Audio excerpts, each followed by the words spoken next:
So recently, I had the opportunity to interview the lovely Miss I Am Courtney Michelle, and we discussed S.T.A.B, which basically is a movement that was inspired by her, and we need to talk, that is about trying to create a culture among Black American women that inspires Black men to stay in the States to find a wife.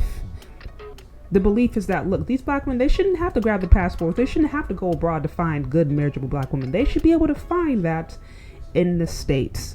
And so this is the topic of discussion. And y'all, it created a whole big debate, right? You have one side that says, yes, this is a good idea. We need to work towards this. We need to save the community. Save your community, Black men, right? You have that side. And then you have the other side that's like, this community ain't worth saving. And I think one woman who really embodies the opposing voice is Miss Simone.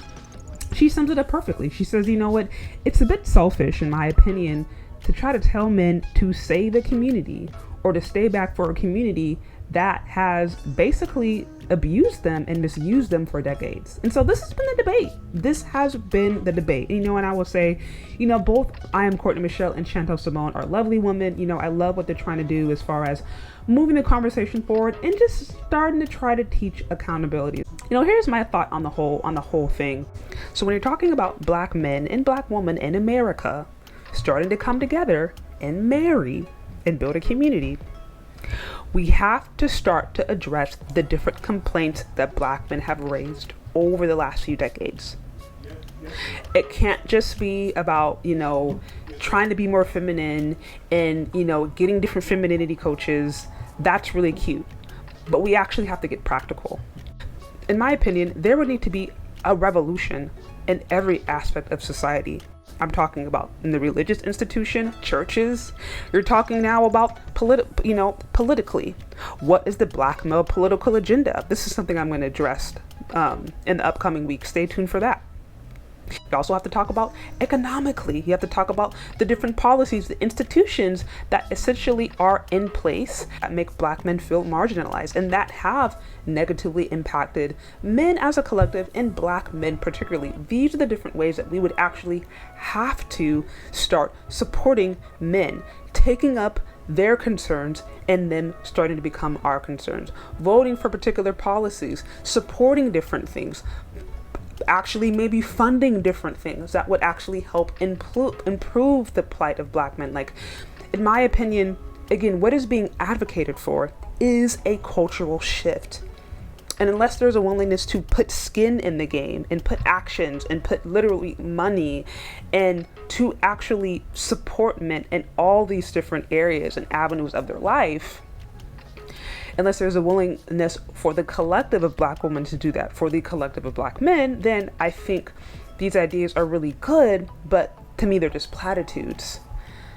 Because the Black family has been broken down on all these different levels. It's been broken down spiritually. It's been broken down institutionally, politically, socioeconomically. It's been broken down on all those different levels, socially.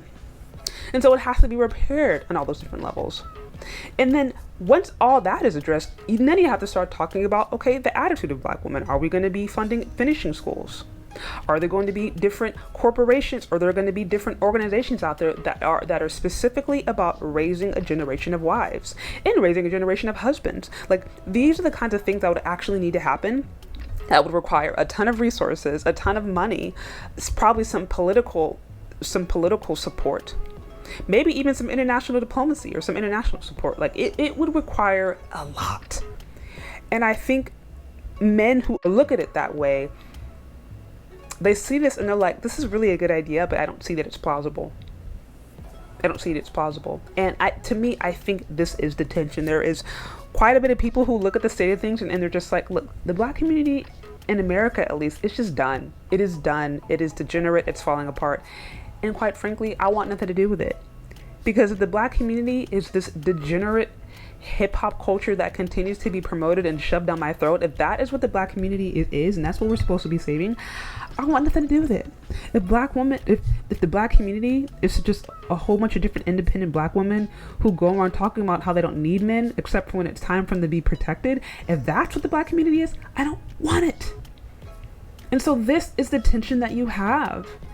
And, you know, again, in my opinion, I will never, ever, ever undermine it. I'll never shame anybody, or I will never criticize somebody for trying to do something good. I respect that. But I really think if there was to be a big change within America, within the Black community, a big change that was substantial, I think it would require support at all those different levels. And are people willing to do that? That is the question. But what do you think? Do you agree or do you disagree? Let me know what you think. Leave your questions, comments, concerns in the comment section below. Thank you so much for listening if you've gotten this far, and we'll talk later. Bye.